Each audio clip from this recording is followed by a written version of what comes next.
Thanks, Matthew, and thank you, Father. That was brilliant. Now I feel dumb, and I'm not sure I'm conscious after. But I'm neither a philosopher nor a theologian, but I'm a director of outreach at the McGrath Institute for Church Life at Notre Dame, and I conduct research at the intersection of religion, technology, and culture. So all of this has been extremely enriching for me, and I look forward to even more conversation. But for now, I want to introduce our panelists to respond to Father Gove's excellent talk, some of whom you've heard from before. So Father Michael Baggett is on our panel today from a couple of the pontifical universities. A new face, Brian Smith, who's the Dean of the Lynch School of Education and Human Development at Boston College. Max Tegmark, who's the president of the Future of Life Institute. And Philip Larray, who's the chairman of the Humanity 2.0 Foundation. He's joining us on Zoom. Father Larray and I have met before on Zoom.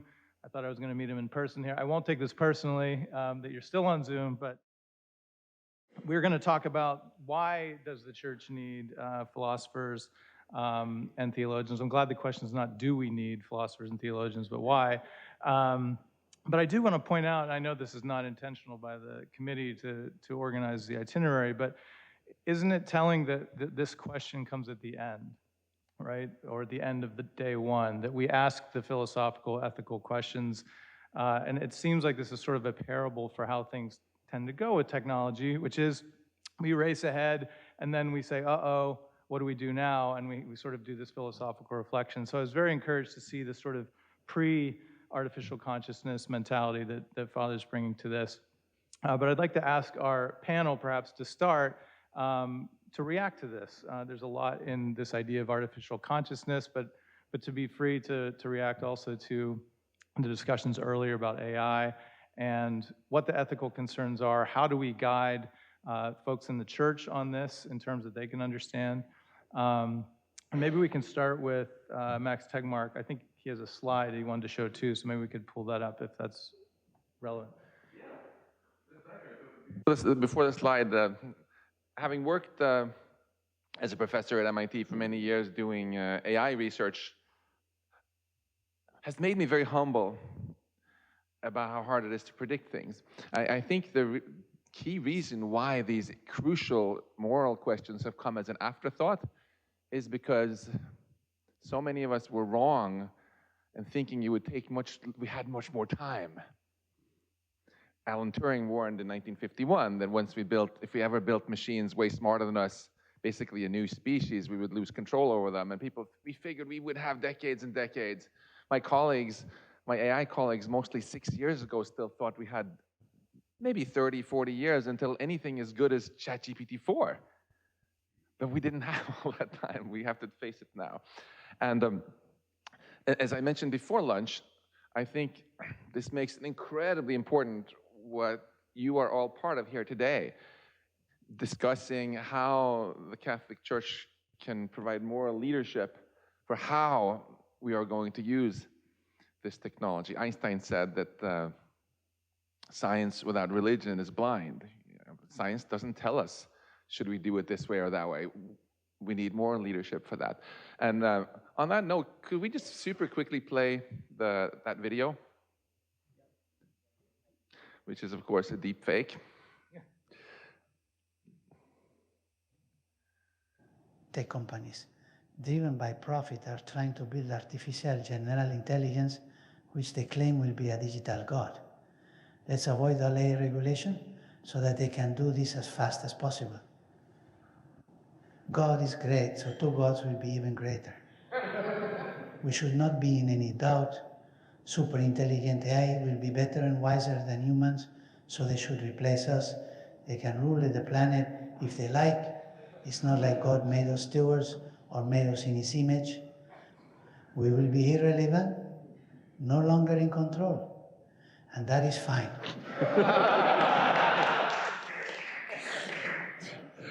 So this is, of course, exactly the conclusion I hope we will not all come to here at this meeting. And I think it's incredibly important when we talk about AI to recognize that there's two very, very different kinds of AI that often get conflated. almost everything that I've heard people here be excited about, using AI for better education, using AI to cure cancer, using et cetera, is what I call tool AI. AI that you can, if you're wise, make in a way where it is our tool, where we never have to worry about losing control over it. Then, there is also, quite separate from that, the quest for AGI, superintelligence, basically the new species that Alan Turing warned us we would lose control over. And even though it sounds quite nuts that we would just rush ahead and build it, this is the stated business goal of OpenAI, of Google DeepMind, Anthropic, and other companies. You can read on Anthropic's website that their goal is to make all human labor obsolete, basically. And we heard how many people, including Anthropic CEO Dario Amodei, thinks it will happen in 2 years. So we don't have as much time as we thought to think this through. To me, the solution to all this is really very, very obvious and staring us in the face. It's the same solution that we as a society have again and again done with all other technology. We invented all sorts of biotech, and we drew a line. We said, from a moral perspective, penicillin is great. Bioweapons, no. Human cloning, no. For any technology, basically, we'll have an FDA or an FAA or some sort of safety standards that have to be met before the technology gets released into the world. This is true for every field except AI right now in America. Not because somehow there is a good moral reason why AI should be exempt from all regulations, but because it's a new kid on the block and the regulators haven't had time to catch up either. So in summary, I think it's incredibly valuable for the Catholic Church to provide clear moral leadership and optimism to all those naysayers who say every technology will always get built, just suck it up, it's inevitable. Just remind them that that is just factually incorrect. You could have made so much money on human cloning. The Catholic Church came out against it. All countries are against it. It's illegal everywhere. We do not have a problem with that now. Instead, we thrive with great biotech. Let's thrive with tool AI and do all the great things that we've heard about here. Let's just say no to AGI and superintelligence, at least until maybe one day someone will figure out how it can be controlled or aligned. But mark my word, as a professor who dedicates my life to this, we have no idea how to keep things like that under control. And for as long as that's true, let's just do all the other stuff. No AGI.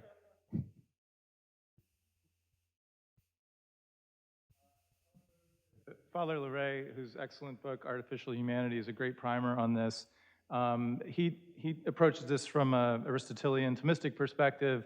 So I'd like you to maybe respond to Max and Father Gove, Father, but also just curious to get your thoughts on the difference between, say, the material and efficient causes that we see with technology effects, so this kind of consequentialist thinking, like this thing does this, is that good or bad, versus, say, the formal effects of a technology. So this would be something like what Marshall McLuhan says, where the form of a technology actually creates a whole environment of services and disservices within a culture, beyond even the application of the specific application itself. So feel free to comment on that or what Max and Father have presented so far.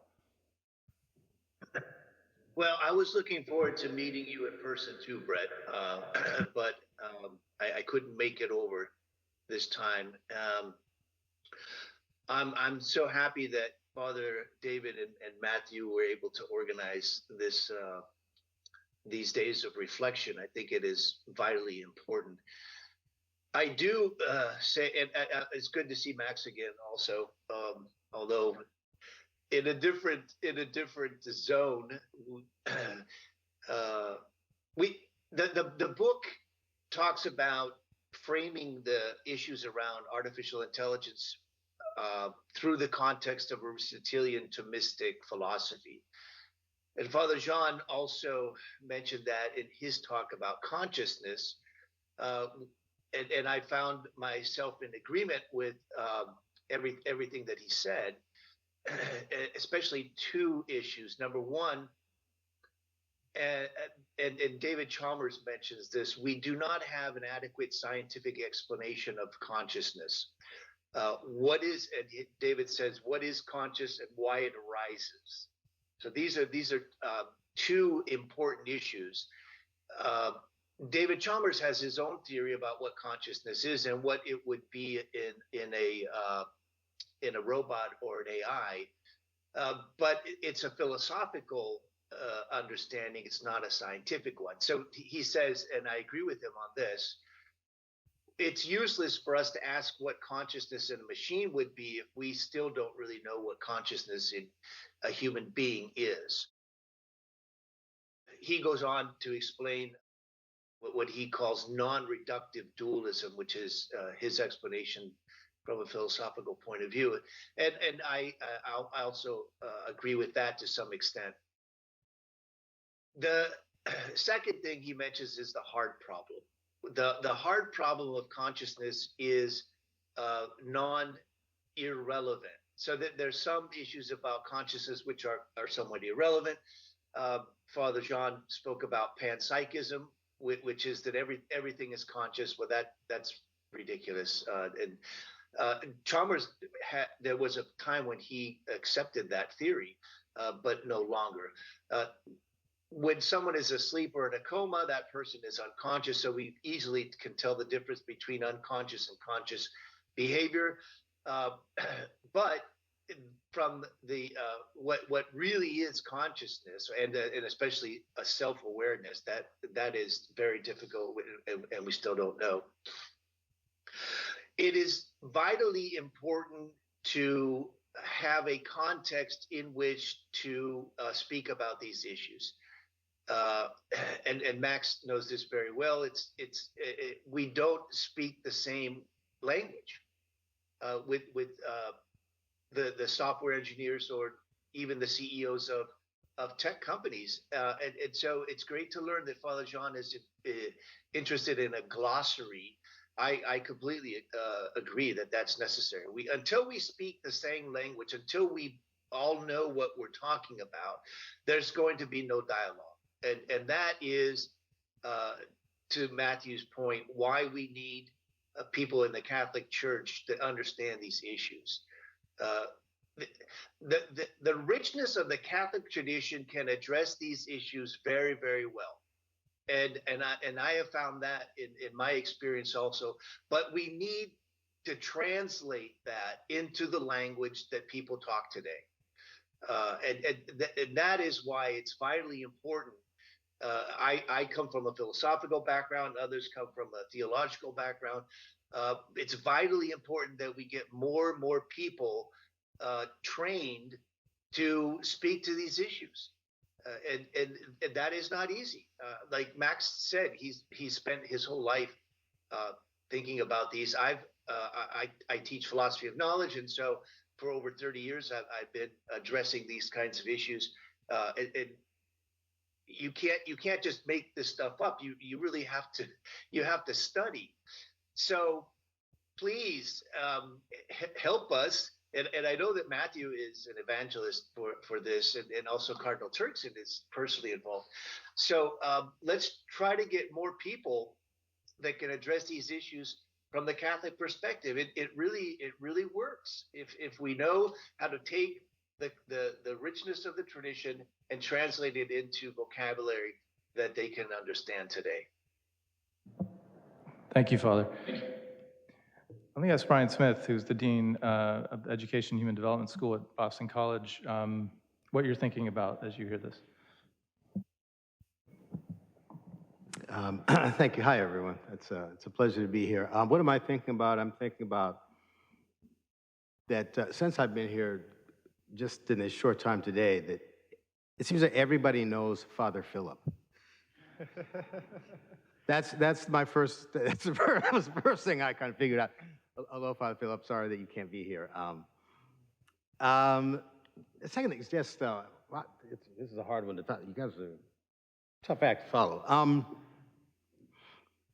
I want to just, I guess I'm going to go up with something that Max said, because it's also something that's been kind of a pet peeve of mine, right? There is this sense, and I would say it all happened after ChatGPT, really, where it didn't really happen there, but it certainly started before that. This idea of the inevitability argument, right? That it exists, therefore, it is inevitable. And then people, they use these, I sometimes write them down. The cat's out of the bag, genie's out of the bottle.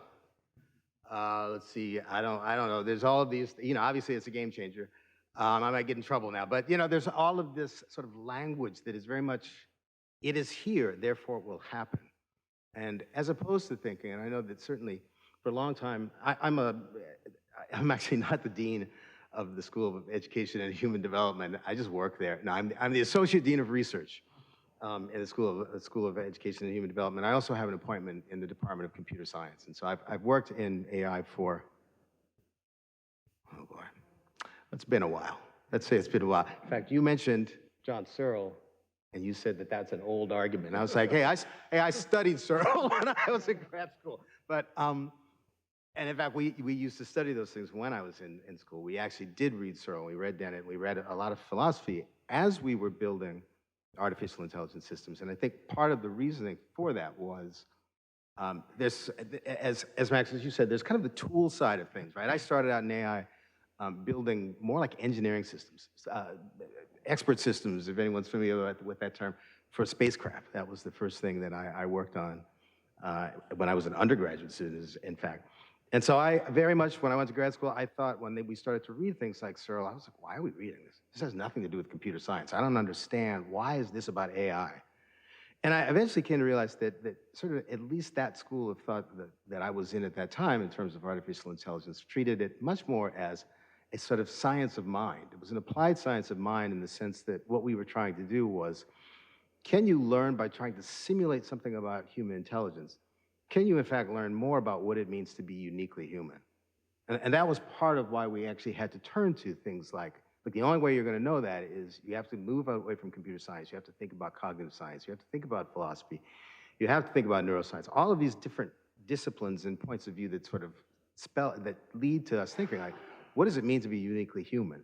And eventually, at Northwestern, where I went to graduate school, I came to live in a seminary. And so I ended up living in the seminary for a couple of years.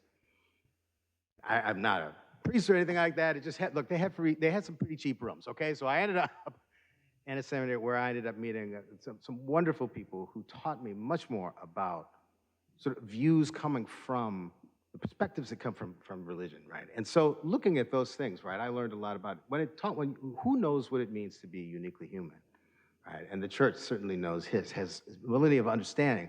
What does it mean to do that?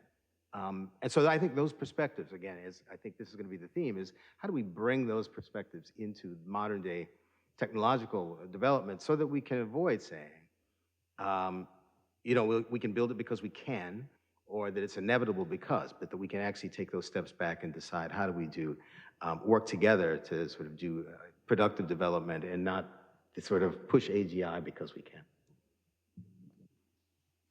Thank you. Before we get to Father Michael and back to Father Jean, for those of you who've read the new directory for catechesis, there's a section on digital culture in which it makes the case that digital culture has become something like a religion. So dataism, which Harari talks about, becomes a sort of system of thought. So I want to push back a little bit on this notion of it's just a tool and think about the sort of ways of life, the environments we create, the habits of thought we create, the habits of consciousness we create as a result of designing and engaging with something that is itself an imitator of consciousness. So Marshall McLuhan would say, every technology is an extension of the self. So this is, in some ways, as Father Jean pointed out, an extension of the powers of the soul insofar as it has memory, it has something like an imitation of a cogitative sense. They're all counterfeits, but it does beg the question that it has this sort of, almost metaphysical quality to it. So are we really dealing with just a tool problem, or are we needing to think more about how this is actually sort of a competing belief system that we either have to assimilate to, which I think is the wrong answer, or present a compelling alternative to that we can then work within as creators of this art, of this technology. So I want to go to Father Michael and then back to the rest of the panel to respond to that. Yeah, so I've been thinking a lot about these issues more lately. Matthew was kind enough to put me in touch with Alex Marin Gomez, who at least was here earlier, and he put me in touch with Robert Lawrence Kuhn, who's written a spectacular article on this called The Landscape of Consciousness. I mean, it's an article that should be a book. It's the most comprehensive treatment of the theme that I've ever seen, at least in laying out the major theories there. And I've honestly lost sleep thinking about this. It's a fascinating work, a really challenging, stimulating work. And I think this is a great moment for the church to engage more fully with issues that she has engaged with in the past, to really highlight ever more clearly and fully with greater nuance and depth this distinction between the artifact and the organic, between the animate and the inanimate. And I agree with Father in his presentation in terms of it's exceedingly improbable, implausible to think that we're going to find a kind of artificial consciousness apart from this material, this biological substrate that we're familiar with in our previous experience. But I think that nagging question about what if is still with us in the larger culture, and the church needs to address this with philosophical, theological depth. And I think that, personally, I think there are good grounds for thinking that we're dealing with systems that will get increasingly good at mimicking various behaviors that we tend to associate with conscious beings without necessarily achieving the kind of inner, subjective, qualitative, conscious life. But that will still profoundly affect us human beings, us conscious beings, that we will experience greater confusion, greater uncertainty, even in our legal system, in the moral principles that we look to implement, and that this nagging uncertainty about something that may only be mimicking conscious behavior, but that still seems to be conscious, that without philosophical, theological clarity, that nagging uncertainty will still have very real and negative impacts on us as human beings, and could potentially, distract us from or deter us from interpersonal relationships and a fuller appreciation for what distinguishes us from our really marvelous, impressive, fun creations, our artifacts that can serve us in many ways. I think that if we lack this clarity,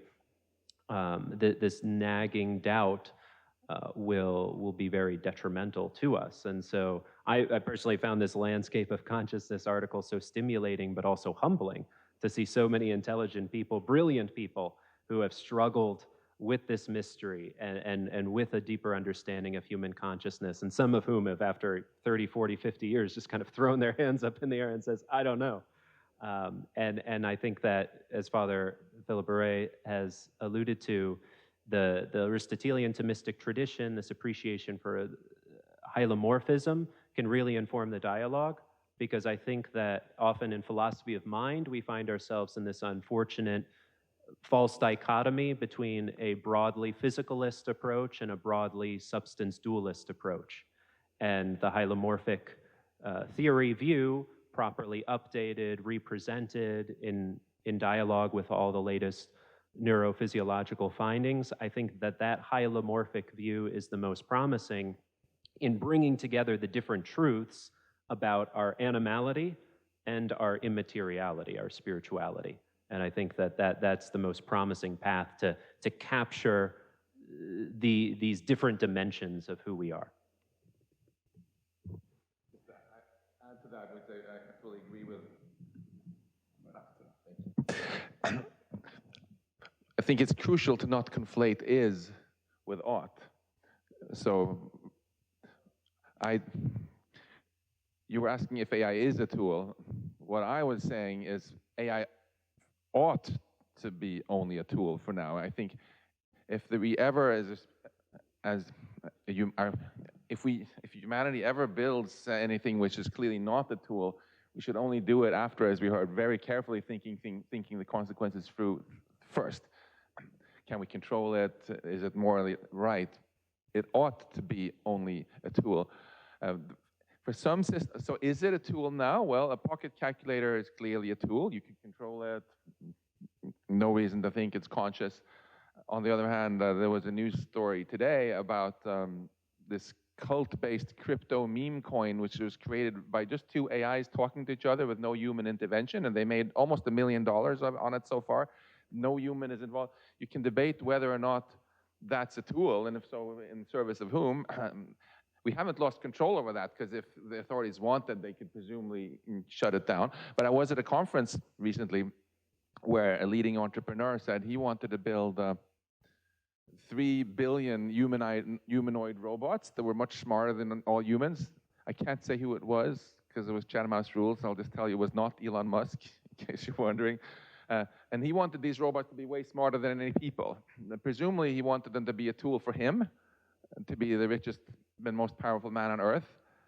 But I have never seen any convincing argument for why he should be able to even keep control over them. So those are the sort of use cases I think it would be absolutely reckless for us.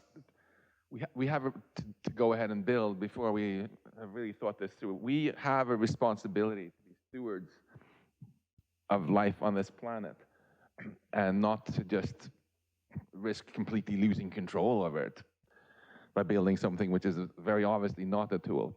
That's why I'm against building artificial general intelligence until we've understood more about what we're up against here. Starts with anecdotes about plane crashes and what happens. I teach a course called Surviving the Digital Apocalypse, and students are like, what is this? Like, the robots are gonna come kill us all. That's ridiculous. And it's like, no, actually they already have, right? The 737 MAX killed more than 300 people because of a bad autopilot AI system with the sensor. And what does that do? That then creates a situation where pilots, as the process of flying becomes more automated, become less skilled as pilots, and so on and so on. So these are sort of, I guess, the formal or environmental effects that I've been referring to, and why we can't, even if we want it to be a tool and reduce it to that, we can't ultimately constrain it to that because of these sort of unintended effects and sorts of things. So maybe Father Jean could respond to Max or to these provocations. Yeah, thanks. So the panel is called, why we need techno-philosophers, right? So maybe we should ask, what is techno-philosophy? And I like a definition given by David Chalmers in Reality Plus, which is a book on virtual reality. And says techno-philosophy is two things. One is philosophy about technology, but the other is using technology to help us in our philosophy. So I think there is, because you were mentioning this about the formal kind of effects, how the technology is changing us. And something I'm realizing is, if I'm having a talk about AI with teachers, almost at some point there's going to be a slide called, what is education?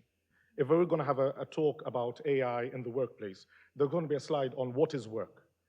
In the case of consciousness, there's going to be a slide on what is humanity, what is consciousness. So this is one part of the techno-philosophy, which is, one is, talking about, reflecting upon, do we need AGI, should we have AGI, what is AGI, and all of that. But I think there's the other positive kind of offshoot of this, which is through these advancements, which whether we want them, whether we wanted it or not, part of it is already here. Now, we can decide on what to do onwards, but at least we're faced with this, we're talking before about how AI, in a sense, is like a mirror, right, to the species, right? So this is kind of making us, while we're reflecting on what is the moral status of AGI or artificial consciousness, it's also doing the opposite thing in a good way on making us, I think the good that's coming out of this, and the church has a great place here because we are supposed to be experts on humanity, is to help us kind of refine and remind us as society, what is the point of going to work? What is the point of, and Bostrom's book on, deep utopia, we don't need work. And, you read it and like, well, this is a really bad view of what work is, right? That Bostrom has. We have such a different, more fuller view of what work is, right? So I think the way technology goes on, the advances we're seeing now, are also helping us in this other flip side of techno-philosophy, of helping us refine, what is it that we are as humans? What is the essence of it? What is it that we are that makes us conscious, that we feel? So that's one part of it. But I also agree with what we're saying so far, as well as kind of not taking the given as given, and kind of challenging that given. Professor Tegmark has this peeve with AGI. I have a peeve with AI, but specifically the name AI, the title. Right? You all know the story, that 1956, the Dartmouth conference or workshop, and the name was there. I don't know if you know some of the other options, right? And one of them that I like, that I think they should have chosen, is automata.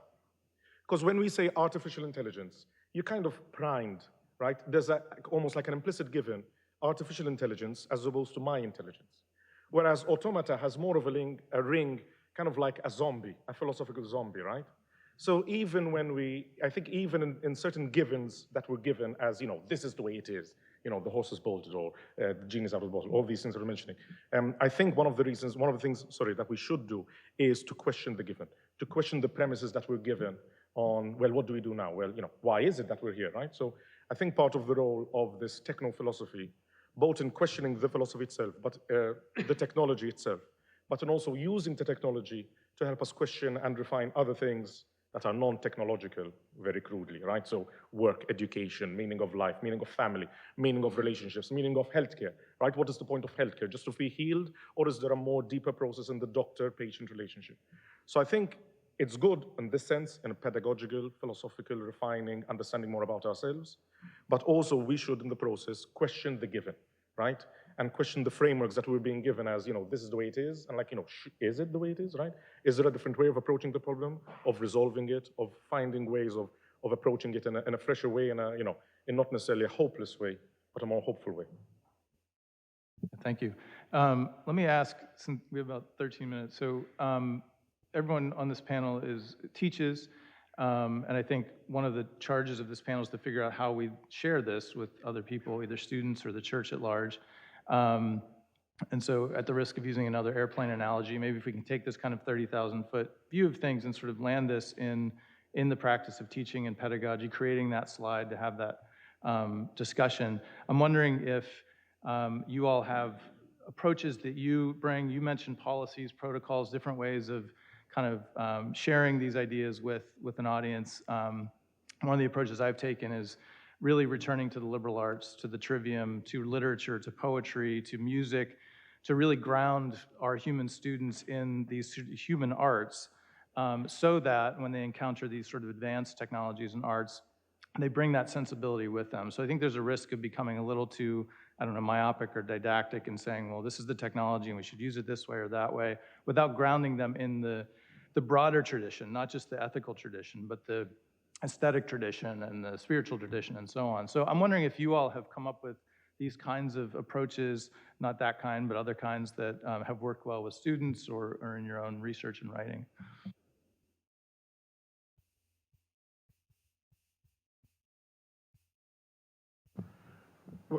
I wouldn't call it a new approach, but at least I had the opportunity to teach, I normally say AI students. I have to specify these are real students studying AI, right? They're not, AI agents. But it's interesting, right? Because the priest walks into the room speaking about ethics, right? You're going to tell us don't do this, don't do that. And at least when you have first-year students studying AI undergrad, so full on, I want to make money, and to hell with ethics. I think something that I find interesting is a large number. I don't want to give a number, but I think a large proportion of the problems we are facing because of whatever AI is bringing are just old problems that have been rehashed and put on steroids, right? So I think it's always great. So for example, to teach students on the responsibility they have as developers, to use examples of, for example, why don't we allow, another example maybe similar to human cloning is we don't allow for the sale of organs. Right? No country allows for the sale of organs. So even if I am willing to sell my organs, someone is willing to buy my organs, and the hospital is willing to perform the operation on a consensual manner, the state does not allow it. Why? And then you get students to think, well, this is something where you think, well, everyone can make money and I'm not hurting anybody. So I think finding the non-AI analogs in everyday life, which we generally accept, and then showing, you see how this AI problem is very similar to this non-AI thing? And this you accept, but AI, you're kind of like, so for me, the tactic that I enjoy using is using the non-AI examples that are analogous, given that a lot of the problems we have in AI aren't novel problems in AI. Thank you. Others? Yeah, Brian? What was I gonna say? Well, so one example I was thinking of, I was actually thinking of it in one of the earlier panels, that several people, and I'm looking at Provost Dominguez actually is one of those people, has talked about re-implementing things, right? So you were mentioning a master's in AI. We similarly at Boston College just started a master's in data science. And it's actually running in our School of Education and Human Development. And there's always like the first question is people say, why is data science in the School of Education? To which I say, why not? Right? The silos are silos, they're created by, so it turns out that we have the capacity, the faculty capacity to do that. And I think the other thing is that we, quite frankly, we have a group of people who are dedicated to teach. I mean, everyone has that, but again, I think it's largely, we have philosophers, other people who are in that particular school, who actually bring something different to data science, right? And so I think we should certainly talk, right? That idea of, I think our students, it's running this time for the first time, and I think the students were really taken aback when there was 3 weeks of back-to-back. We're going to talk about utilitarianism, we're going to talk about virtue ethics, we're going to talk, right? And so it was really, and then eventually we went, oh, you should write some code. Right, and so it was really trying to even start this whole thing by saying, like, we're going to really ground you, and much as you said, the plan, the layout of it, all of this is to have all of these issues running through every single course, as opposed to, here's the ethics class, does everyone get, okay, that's nice, now you got ethics, now we can get back to the real stuff, right? And so that kind of real stuff, so even in our machine learning classes and our deep learning classes, right, we have really working hard to make sure that there's always those human aspects that keep people grounded so that they're understanding how to make good decisions. But I think something else that I want to say, that certainly I do with all of my students since this has come out is, and Andres, you said earlier, I wrote that because you said that, you know, we should lead with vision and values. And I think when ChatGPT sort of showed up, and I remember people coming to me and they said, oh no, the students are going to they're going to cheat. To which I said, I don't know how to tell you this. But little Jimmy, he's not as innocent as you think, right? And so this is, again, one of these things. It's already there. It's a problem that it's not like people started cheating on November 30th, 2022, right? In fact, the New York public school systems, right, in January of 2023, they were the first to sort of ban the use of it, right? And the thought was like, well, kids are going to cheat. Right, which was a miraculous thought, given that, right, the evidence they had at that point was that all the kids, like everyone in America, was on Christmas break. So I don't know what they thought, where they got this idea. All the kids are cheating. It's like, no, they're not. They're at home. They're actually on TikTok. That's a different problem. but I think that vision and values, right, the first thing that we tried, that I tried to do with my students is we go like, okay, there's two forms of AI here. There's artificial intelligence and there's academic integrity. And academic integrity is not about misconduct. That's a different kind of thing. This is about the values that we want you to have, that we bring to the table, and we want you to understand coming in here as in a relationship between student and faculty.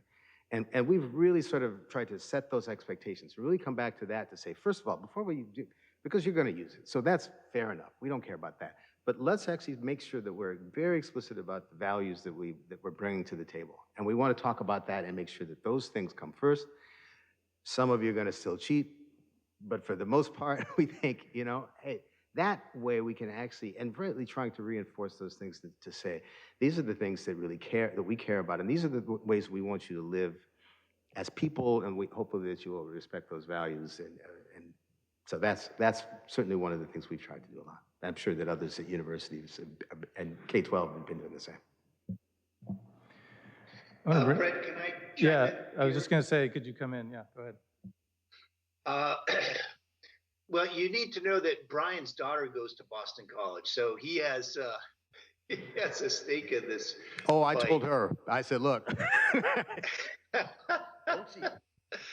And I just, Brian knows I just gave a course on technologies of self and society at Boston College, and we're going to continue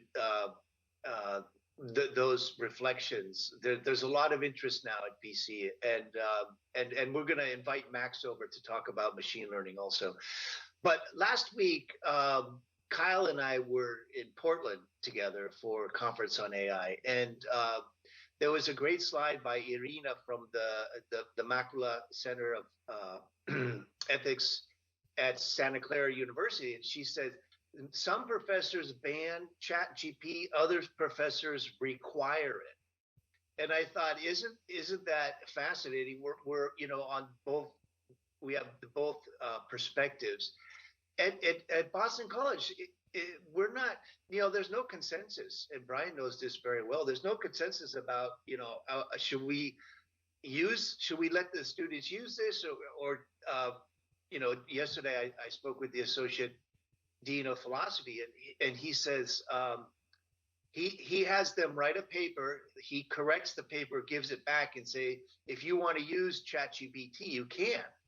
And to improve your paper. Some do, some don't, but they have to tell them. So these, and Father Michael, I'm sure at Regina Apostolorum, they're debating this also.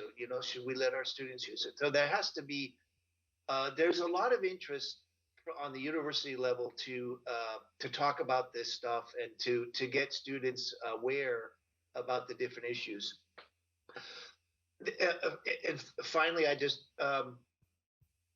I wanted to say something else, but it escaped me. So I want to hear from Max because he's been doing this for a long time as well. I have about 100 freshmen I'm teaching an intro science course to this semester. My students tend to be very nerdy, as MIT students are, and I really empathize with them, this batch, because they have a lot of angst. They thought that the nerds were going to be the last to be replaced by AI, but first shall be last, the last shall be first, as you know. And now, computer programming, which used to be one of the main things MIT students did when they graduated, are getting replaced in droves by ChatGPT and other things. Google is doing mass layoffs of engineers. So when I empathize with them, I try to instill three things in them. First, in terms of just their careers, they will most likely not, it's mainly not people being replaced directly by machines, but people who are using AI tools that replace people who are not using AI tools. So they all need to keep up with what's going on. The second thing I try to instill in them is that this is really their future. And if they want the future to be this way rather than that way, they need to get in touch with their inner activist and go let their voice be heard. But I empathize with them. I suffered through the debate between Donald Trump and Kamala Harris, and they didn't mention AI a single time. So what is a young student going to make of that? And then third, I try to emphasize that one thing they really do have a lot of control over, my students, is what they do with their personal lives. There was a very tragic story just this week of a teenage boy who committed suicide, and his mother is convinced that it was because he was obsessed with his AI girlfriend, which is sold by an American company. And this is so tragic to me because this AI girlfriend, who he clearly had developed deep feelings for, he clearly hadn't appreciated just how fake this was, that this was an entity that was thinking 20 times faster than he, probably flirting with 20 other teenage boys at the same time as him, and it's all entirely fake. It's a very psychopath computer entity that doesn't have any sort of human concerns. And so I hope I can instill in them the incredible value of safeguarding their humanity, spending face-to-face time with their human friends, not always have little rectangles coming in between as middlemen in these relations, not getting addicted to their telephones, and going out for beautiful walks in nature and thinking about profound things, and also not letting themselves become enfeebled. This came up earlier here. It's so easy to succumb to this AI enfeeblement where we let machines do everything for us, and then after a while, we're just not as good at it anymore. So I empathize with my students. I really do.